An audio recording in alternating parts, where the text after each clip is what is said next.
want to be. Well, at that point in his life, then, he just lived. I mean, he didn't, there are things he just couldn't do anymore, and he never worked again a day in his life after the stroke. Never worked again. And he worked hard. I mean, work was his thing.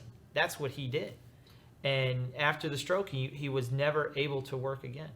I'm still here was someone said, Tony, how you doing, Tony? He'd say, I'm still here. When he was in the hospital and the doctor would come in to see how he was doing, no matter how he felt, he always propped himself up and sat up because he knew his goal was to get out of the hospital. Well, Les, what I speak to people about is the fact that they're still here, that I'm still here, that every day we wake up is a good day because it sure beats the alternative.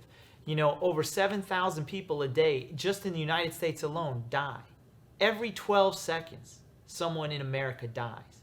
And what dies with them? That's what we have to ask. What would go with me today if I died today? All my hopes and dreams, all my goals, all my ideas that I've never given myself to or never fully participated in. What would happen to those things? What would have happened if people didn't follow their dreams? Would we have the cures for the things that we have now? My father, I'll never forget, he had a stroke when I was only 10 years old. And it was devastating for me and for the family.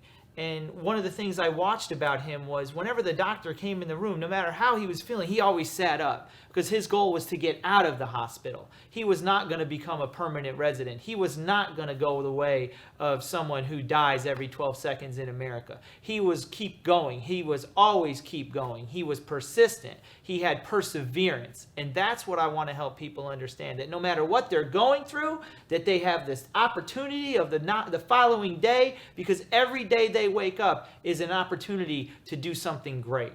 And what I want them to see and understand is what I learned, and it's what I tell my boys every day. There has never been a day in the history of the world that the sun did not rise, that the sun did not come up.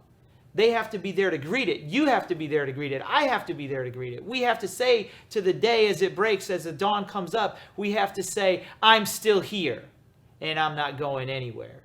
And I'm going to do what I'm here to do because that's what I was meant to do.